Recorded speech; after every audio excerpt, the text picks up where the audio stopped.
చెప్పండి శ్రీవాస్తు. Hello. Hello చెప్పండి శ్రీవాస్తు. Sir నమస్కారం సార్, నేను చదువుతాను సార్. నాకు పెట్టారు కదా సార్ వాస్తు. వాస్తు పెట్టారా? చదువుతాను సార్. చలపతి ఎక్కడి నుంచి అండి? కావాలి సార్. సార్ నాకు మంచిగా పెట్టారు, నా రాజకీయాల్లో కూడా రాణిస్తున్నాం సార్. ఓకే అదే మీరు చెప్తుంటే నేను ఎప్పుడు రాణిస్తాం, మనం ఎప్పుడో వద్దనుకునే వాళ్ళం సార్. ఓకే అలాంటిది మా అబ్బాయి ఇద్దరం ఎప్పుడు లేని రాజకీయాల్లోకి వచ్చేసాం సార్. Okay super. అందుకే చెప్పేదానికి చేసాం సార్. ఓకే సంతోషం కదండి. అప్పుడు పెట్టారు కదా సార్, కావాలి.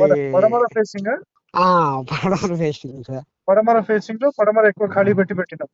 అవునవును. పడమర ఎక్కువ ఖాళీ పెట్టి తూర్పు తక్కువ ఖాళీ పెట్టి చేసినాం, అదేనా? అదే సార్. సో ఎలాంటి లాభాలు కనిపించాయి మీకు మామూలుగా? ఏదైనా పర్వాలేదు సార్. ఇప్పుడు నేను ఒక ఓటర్ లాగా ఉండేవాడిని సార్. ఒక ఓటర్? మామూలుగా మా ఊర్లో ఒక ఓటర్ ఎట్లా అట్లా ఉండేవాళ్ళం. ఓకే సాధారణ పరిస్థితి. ఓకే అలాంటిది మా అబ్బాయి ర్యాలీ చేసేసి ఉదయగిరి మాది. Okay Udayagiri. Kakarla Suresh MLA. Okay ఆయనకి చేసాడు ర్యాలీ.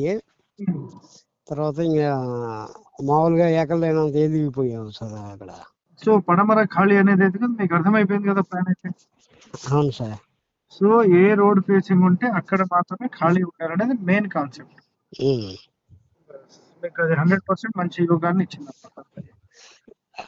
అదే సార్, నేను మామూలుగా అనుకునే వాళ్ళం సార్, వాళ్ళు ఎవరో డబ్బు ఉండే వాళ్ళు వస్తారేమోలే, మనం ఎక్కడ వస్తాం అనుకునేవాడిని మీరు చెప్తుంటే.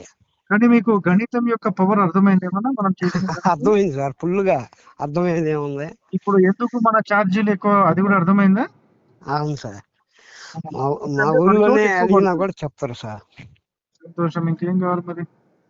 మంచి రిజల్ట్ వచ్చేసి ప్రశాంతంగా ఉంటే ఇంకా ఇక మిగతా ఏమేమి వస్తాయి అనేది మన జాతకాన్ని బట్టి, మన యోగాన్ని బట్టి, మన యోగాన్ని బట్టి అవన్నీ డిసైడ్ అవుతాయి. అదే చెప్దామని ఫోన్ చేశాను సార్. కృతజ్ఞతలు. ఎవరు ఉంటే కూడా చెప్పండి మరి. మంచి పవర్ఫుల్ ప్లాన్స్ కావాలంటే మన 100% సంప్రదించుకోండి. ఓకే చెప్తాను సార్. ఎవరికైనా మన ఇల్లు చూసి వాళ్ళకే అర్థం అవుతుంది.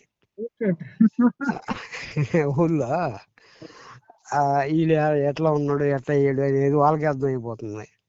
అవసరం అయితే నాకు వచ్చినప్పుడే మన వీడియో చేస్తానండి, ఫోన్ చేస్తాను. నాకు ఒకసారి మీ లొకేషన్ పెట్టండి. ఓకేనా? Okay sir. ఓకే.